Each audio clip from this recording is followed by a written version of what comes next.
Berbagai hazanah, adat istiadat, dan kebudayaan menghiasi keragaman masyarakat Indonesia.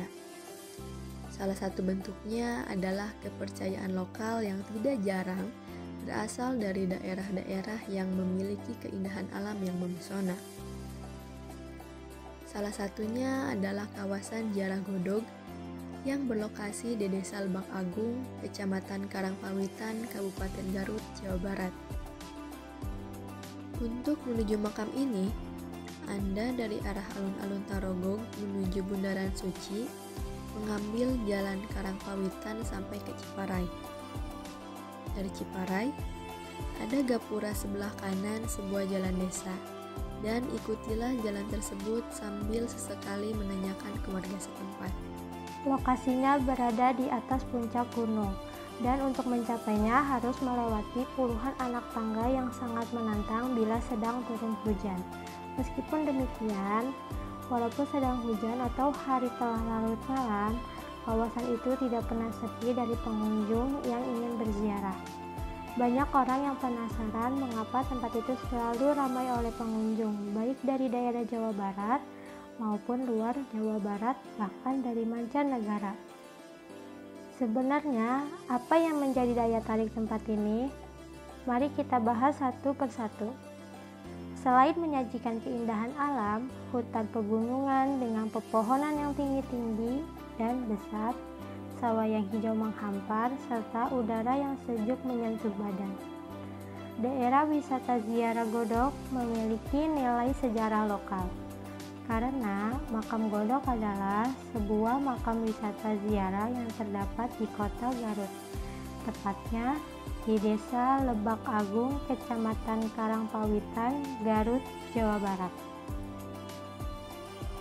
Menurut kepercayaan setempat, makam ini adalah makam Prabu Kian Santang, yang merupakan anak dari Prabu Siliwangi yang memerintah kerajaan Pajajaran pada masa itu. Prabu Siliwangi digambarkan beragama Hindu, sedangkan istrinya beragama Islam. Diceritakan bahwa ketika Raden Kian Santang telah dewasa, ia pergi ke Mekah untuk beribadah haji dan pulang kembali membawa sewadah tanah. Sepanjang perjalanannya, untuk menelusuri wilayah-wilayah Nusantara, tanah tersebut berceceran. Setiap wilayah yang kedapatan ceceran tanah tersebut menjadi tempat lahirnya para wali songo. Di tengah perjalanan menuju Gunung Suci di Garut, tanah yang dibawanya bergoyang atau ngagodek dalam bahasa Sunda. Dari situlah nama Godog muncul. Maka dari itu, Prabu Kian Santang yang menyebarkan agama Islam di wilayah tersebut mendapat panggilan Syekh Sunan Rahmat Suci atau Sunan Godog. Prabu Kian Santang yang berjasa pada masa itu dalam menyebarkan agama Islam di Pulau Jawa hingga akhirnya beliau disejajarkan dengan para wali oleh masyarakat Pulau Jawa. Terakhir beliau menetap di daerah Godog, Garut, Jawa Barat hingga beliau wafat.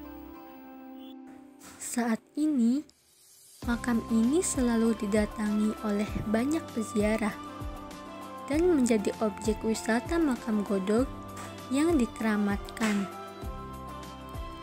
Adapun benda-benda pusaka yang terdapat di sini seperti golok, keris, dan benda-benda pusaka peninggalan masa lalu lainnya dirawat dengan baik.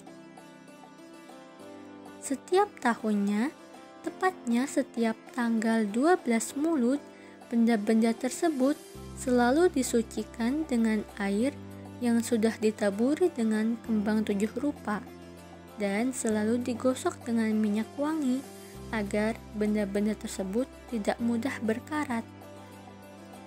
Pensucian ini dikenal dengan upacara atau ngalungsur atau biasa dikenal dengan Panjang Jimat yang sekaligus menjadi atraksi wisata ritual di sana.